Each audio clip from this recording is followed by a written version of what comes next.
राधे राधे दोस्तों, सुनो सहेली चैनल में आपका स्वागत है। आज हम आपके लिए होली अष्टमी के व्रत की कथा लेकर आए हैं। कार्तिक के कृष्ण पक्ष की अष्टमी को होली का व्रत करते हैं। जिस बार की बड़ी दिवाली होती है उसी बार को होली का व्रत करते हैं।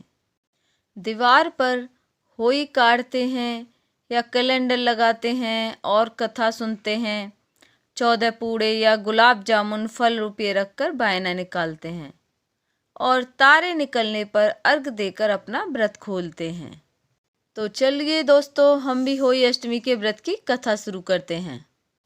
एक साहूकार था जिसके 7 बेटे बहुएं और एक बेटी थी।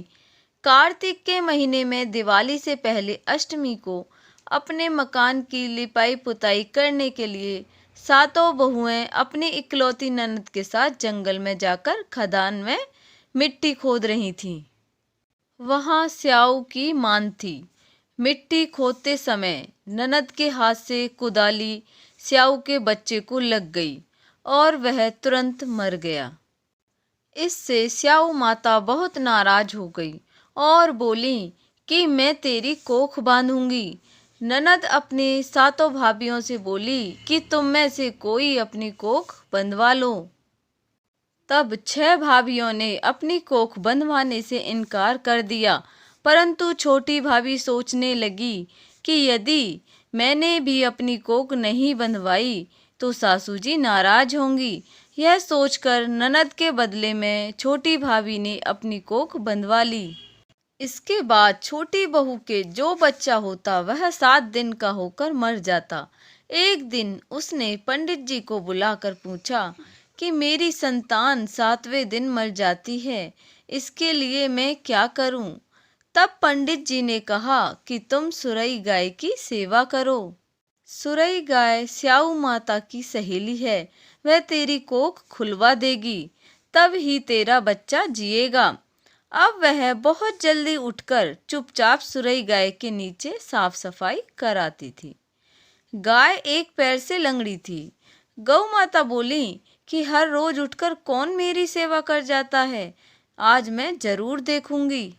गौ माता सुबह सुबह उठ गईं और क्या देखती हैं कि साहूकार के बेटे की बहू उसके नीचे साफ सफाई कर रही हैं। गौ माता बहू से बोली कि क्या मांगती है। साहूकार की बहू बोली कि स्याऊ माता तुम्हारी सहेली है और उसने मेरी कोख बांध रखी है, मेरी कोख खुलवा दो। गौ माता ने कहा ठीक है। गौ माता साहूकार की बहू को अपनी सहेली के पास लेकर चली जाती हैं। रास्ते में कड़ी धूप थी।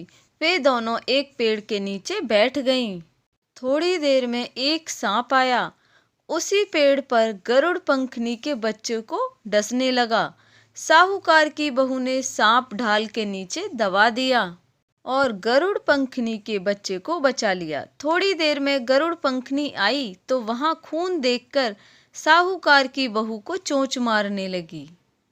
साहूकार की बहू ने कहा, मैंने तेरे बच्चे को नहीं मारा है, बल्कि सांप तेरे बच्चे को मारने आया था। मैंने तो उससे तेरे बच्चे की रक्षा की है। यह सुनकर गरुड़ पंखनी बोली कि मांगो, तुम्हें क्या मांगना है। वह बोली, 7 समुंदर पार स्याऊ माता रहती हैं, हमें तुम उसके पास पहुंचा दो। गरुड़ पंखनी ने दोनों को अपनी पीठ पर बैठाकर स्याऊ माता के पास पहुंचा दिया। स्याऊ माता उनको देखकर बोली कि आ बहन, बहुत दिनों में आई है। बातें करते समय स्याऊ माता ने बीच में कहा कि बहन, मेरे सिर में जुएं पड़ गई हैं। सुरई के कहने पर साहूकार की बहू ने उसके सिर से सारी जुएं निकाल दी।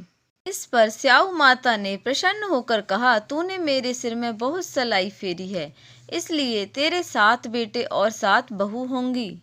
वह बोली, मेरे तो एक भी बेटा नहीं है, 7 बेटे कहाँ से होंगे। स्याऊ माता बोली, वचन दिया है तो वचन से फिरूं तो धोबी की कुंड पर कंकड़ होऊं। साहूकार की बहू बोली कि मेरी कोख तो तुम्हारे पास बंद पड़ी है। यह सुनकर स्याऊ माता बोली कि तूने तो मुझे ठग लिया। मैं तेरी कोख खोलती तो नहीं, लेकिन अब खोलनी पड़ेगी। जा, तेरे घर पर तुझे 7 बेटे 7 बहुएं मिलेंगी।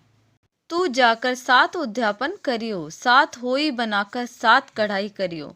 वह लौटकर घर आई तो वहां देखा कि 7 बेटे और 7 बहुएं बैठी हैं। उसने 7 होई बनाकर 7 उद्यापन किए, 7 कढ़ाई करी। शाम के समय जेठानियां आपस में कहने लगीं कि जल्दी जल्दी धोक पूजा कर लो, कहीं छोटी बच्चों को याद करके रोने लगे।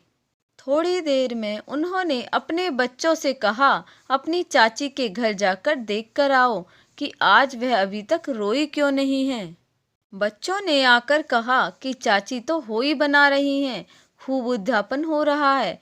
यह सुनते ही जेठानियां दौड़ी दौड़ी वहां आईं और आकर कहने लगीं कि तूने कोख कैसे खुलवाई।